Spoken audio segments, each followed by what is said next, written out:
Okay, sasa tunajifunza masomo makubwa katika dunia. Yaani unapomwonea muoga, yule muoga anafika mahali uoga unamuisha. Unajua nini kinafuata? Anatokea na kuwa nyang'au. Alafu baadaye nyie ndo mnaanza kumuita yeye ndo mbaya. Lakini kumbe ubaya mliuanza wenyewe. Goma linaanza ni nje kabisa ya mji. Kuna jamaa mmoja alikuwa anapiga filimbi. Huyu jamaa anagonga filimbi kwa akihadisia story yake mwenyewe. Alizaliwaje, ilikuwaje mpaka akawa hapa. Anasema ni kutoka Tang Dynasty, ambaye ilikuwa ni dynasty yenyewe. Wakati wa mtawala alimuoa mkwe wake, yani baada ya kifo cha mwanae. Lakini mama yangu alikuwa ni mjamzito wakati huo. Alikuwa ni mtu mwenye raha. Akawa ameenda zake mtoni kwa ajili ya kufurahi. Chali anapiga story ya maisha yake sasa kabla hajazaliwa duniani.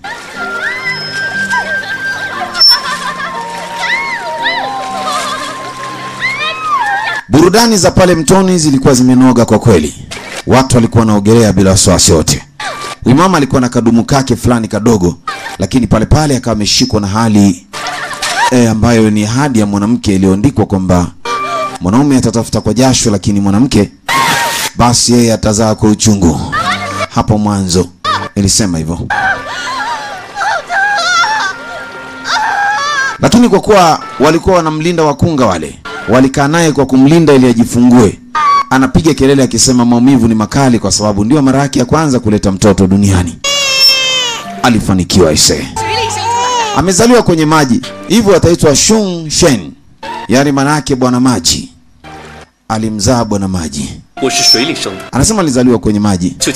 Hivyo aliniita Shung Shen. Yaani bwana maji. Kwa hiyo niite Shung, yaani maji. Historia ya huyu bwana mdogo haikuwa sana ndefu. Baada ya miaka kadhaa, ukumbuka anavyotupigia historia ile ni mambo yalopita. Lakini baba yake alikuwa ni huyo.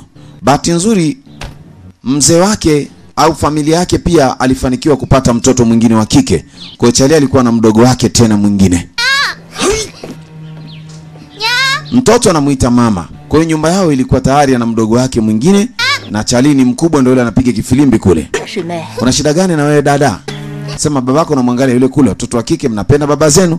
Haya taratibu sio kaanguka hapa. Sasa naambia baba kunywa maji. Lakini wakati huu kuna watu wamekula makatinki na zile farasi zenye chata nyeupe utosini.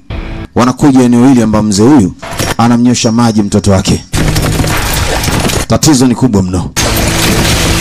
Sijui ni kina nani, lakini wanaonekana kuja eneo la nyumba la huyo faza ambaye yeye amejitenga nje kabisa mji.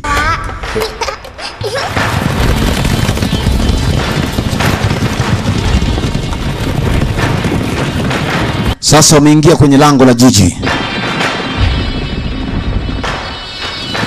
Lango la jiji babake wa Juba hapa. Yaani wamechinga paka ndani. Mzee akiwa anacheza na mtoto wake, akajua leo kazini kuna kazi, anasikia vishindo. Anazuia na kuni mishale miwili. Che. Kwa faza naye ni martial skills. Ruben Hood snippers juu ya nyumba. Mzee akajua leo tumeisha. Kwani tumwakosea nini hao manyabumbu? Farasi wanasubiri tu. Ni kama vile mtu amepaki toyo, yenyewe haina shida. Mzee akaambia familia iende ndani kwanza, yeye amalize mchongo.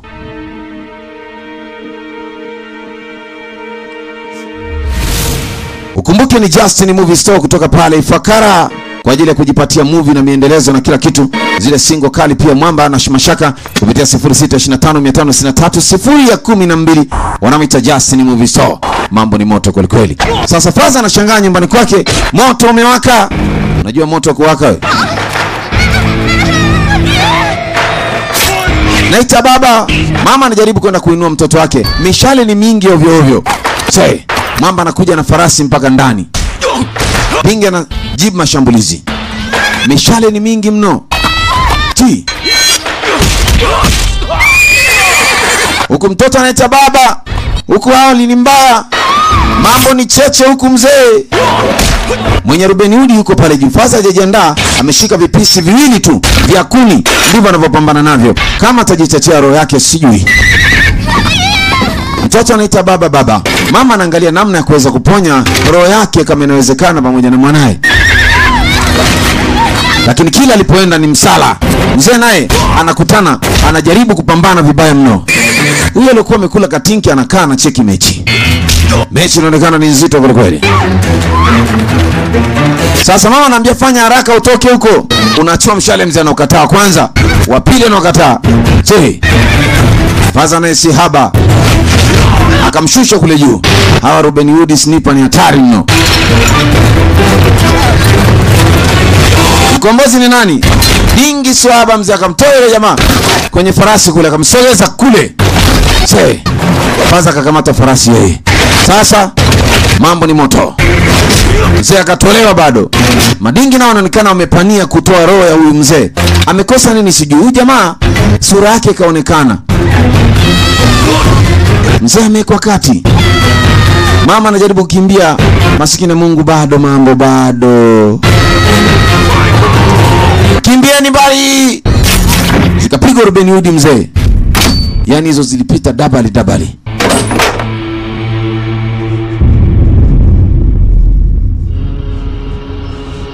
Left and right. Mama na mtoto zilipigwa zote. Dingi ndo akashikwa na kichaa, akampiga mtu shoka. Mama anaangalia mtoto wake ambaye alimbeba tumboni kwa miezi 9. Akamleta duniani. Akamnunulia nguo, akaanza kumbeba. Akawa anamwimbia nyoka, nyoka, mtoto. Anakufa akiwa na umri wa miaka 7-6, hajafanya kitu chochote. Mwamba akiwa kule mtoni na shangaa filimbi yake hailii tena. Huko ndiko ambako, na huyu ndo mtoto wa kwanza wa familia hiyo. Anajiuliza kuna nini, mbona farasi kama anataka tuondoke namna hii? Akajua ishara hii sio poa. Mwamba amedua na familia yake, jamaa anamfuata kwa nyuma. Kamshindilia kitu. Yaani kirahisi tu. Mambo haya. Mzigo unaitwa Daga Master, yani mtaalamu wa visu ama master wa visu. Akamuita farasi wake. Yes, akamkalia ambaye twende baba. Inaonekana hali sio shwari kabisa. Mawazo na moyo kuchingching, moyo kujumjum unadunda. Sema choma nyumba kila kitu hapa, hakuna kuacha kitu. Walimwaga pombe kali ambaye ni zero water. Alcoholi, super alcoholi. Sasa unachoma mzee sehemu yote hii.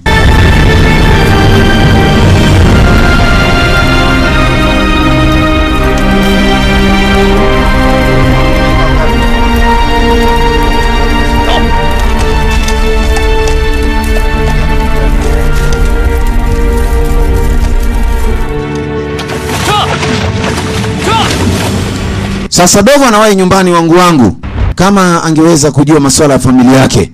Lakini njiani anapishana na wazee wa makatinki. Ukisikia wazee wa makatinki ndo hapa. Anapishana naye rodi sasa akielekea nyumbani, na ndiko nyumbani kulichotokea cha kutokea kimetokea. Nyumba ilikuwa inawaka namna hiyo. Fanya mchezo mtaa mzima unaungua. Dogo anaingia kwenye lango la jiji maana alitoka nje. Anapita na speed kali sana. Nini kinaendelea? Mbona udogo haelewi leo? Anaendeshaje? Wewe shu. Nyumba yenu unaungua.